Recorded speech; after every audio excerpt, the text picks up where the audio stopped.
Perkenalkan, nama saya Anis Maria Pangidoan dengan NIM 210551058 dari kelas Topik Khusus Ekonomi Digital.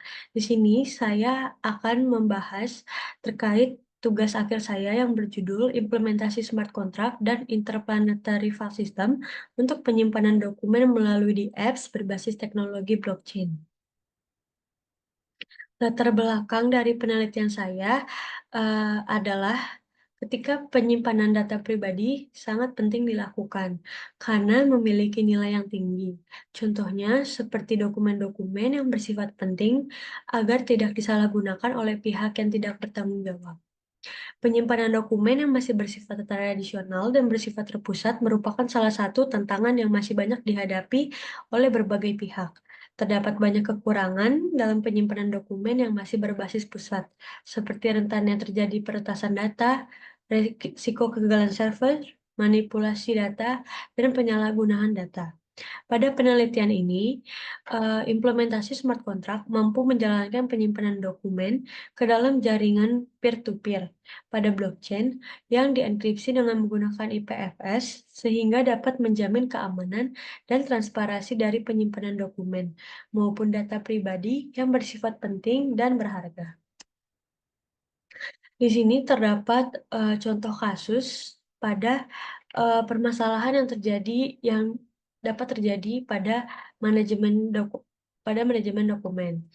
Yang pertama, eee, ada berita yang diambil dari halaman Kompas dengan judul "Kasus Kebocoran Data Pribadi di Indonesia, 10 Kejadian Terbesar yang Perlu Diketahui", yang ditulis oleh Firdaus pada tahun 2024. Di sini, menyatakan terdapat beberapa kasus yang cukup besar terkait kebocoran data yang terjadi di Indonesia. Salah satunya seperti kebocoran data BPJS pada tahun 2021 dan data KPU pada tahun 2022 dan kebocoran data pada Pusat Data Nasional Sementara pada tahun 2024. Selanjutnya di sini ada penelitian dengan judul Perancangan dan Implementasi Cloud Storage menggunakan Nextcloud pada SMK YPPP Pandeglang, Pandeglang. Pada penelitian ini juga membahas sebuah kekurangan pada penyimpanan dokumen berbasis cloud, eee, pada penyimpanan off-chain juga dapat bisa terkena resiko seperti terkena virus, resiko kehilangan data, data tersimpan terpusat, yang menjadi sebuah concern dalam penggunaan penyimpanan dokumen berbasis cloud.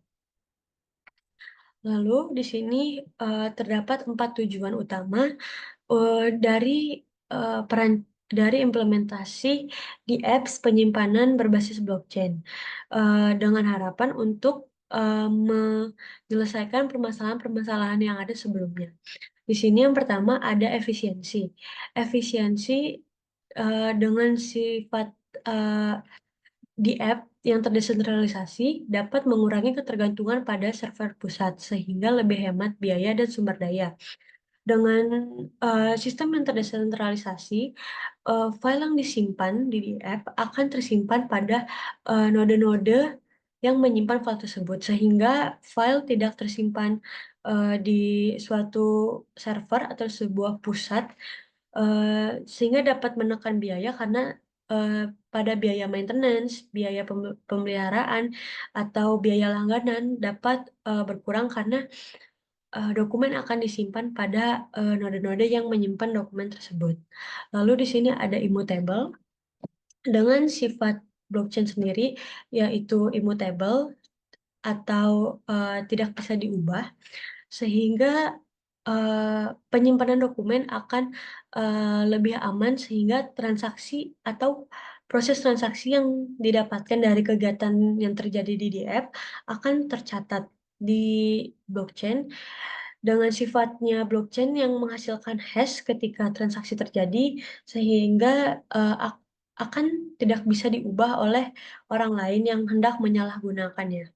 Lalu ada decentralized, di mana node tidak disimpan di server suatu pusat, melainkan tersebar di banyak node. Jadi, tentunya hal ini dapat memberikan kelebihan, eee, pengguna dapat mengakses dokumen di mana saja, kapan saja, sehingga dapat menghindari, hal-hal resiko masalah seperti gagal server, atau server sedang maintenance, atau, biaya langganan cloud habis. Karena, mmm, sifat yang terdesentralized, pengguna dapat mengakses dokumen kapan saja dan di mana saja, dengan menghindari masalah-masalah seperti tersebut.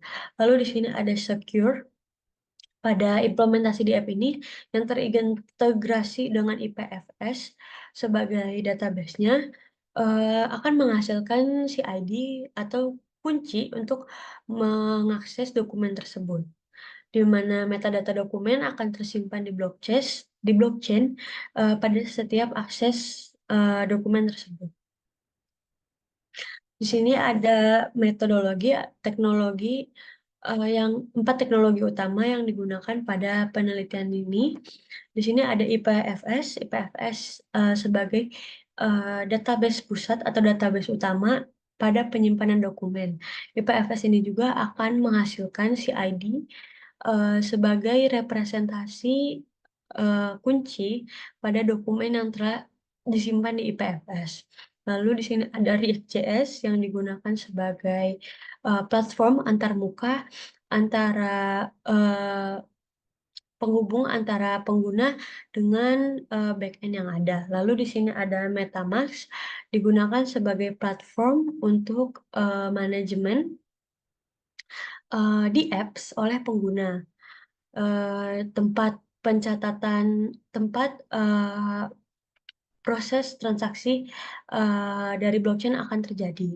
Lalu di sini ada hal yang paling esensial yaitu blockchain, digunakan untuk, segala proses kegiatan yang terjadi di app akan, dicatat di blockchain.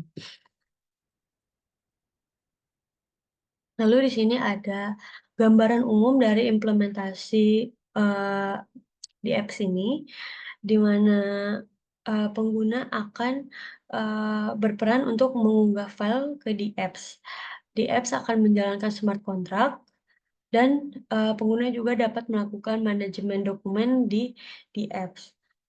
Dokumen yang sudah diupload oleh pengguna akan tersimpan di IPFS dan IPFS, akan, mengembalikan CID dari dokumen yang telah disimpan oleh pengguna. Lalu, pada proses kegiatan tersebut akan tersimpan di blockchain. Namun, sebelum kegiatan tersebut terjadi, blockchain akan meminta akses transaksi kepada pengguna. Transaksi akan terjadi jika pengguna memberikan persetujuan. Eee, Jika pengguna tidak memberikan persetujuan, maka kegiatan tidak akan terjadi dan proses transaksi tidak akan berlangsung. Lalu di sini, interaksi antara blockchain dengan di app sendiri adalah, menjalankan smart contract dan, mencatat transaksi dengan return berupa, transaksi yang sudah terjadi. Akhirnya pada implementasi selanjutnya, di sini ada proses alur bisnis pada penyimpanan dokumen.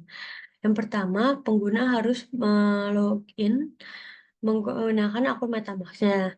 Jika gagal, maka pengguna harus mencoba login kembali, proses login kembali. Dan jika berhasil, pengguna dapat melakukan input dokumen melalui di apps.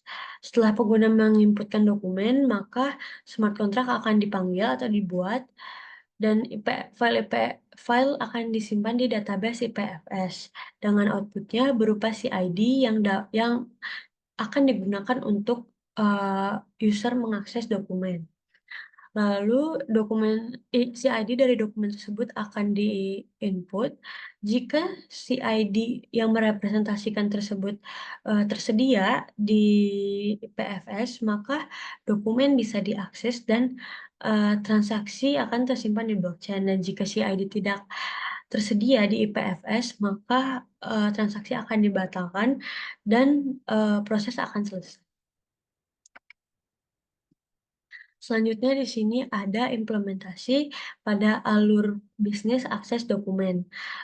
Sama seperti sebelumnya, pengguna harus masuk menggunakan akun MetaMask, dan setelah berhasil, pengguna akan memasukkan si ID pada, dokumen gateway yang disediakan oleh di apps. Setelah si ID dimasukkan, maka smart contract akan dipanggil. Jika pengguna menyetujui transaksi, maka akan dilan akan, dokumen akan ditampilkan dan, pengguna yang mengakses dokumen tersebut akan dicatat di blockchain dengan status, mengakses dokumen tersebut, dan jika pengguna tidak menyetujui transaksi, maka pengguna akan dikembalikan lagi ke proses input transaksi. Lalu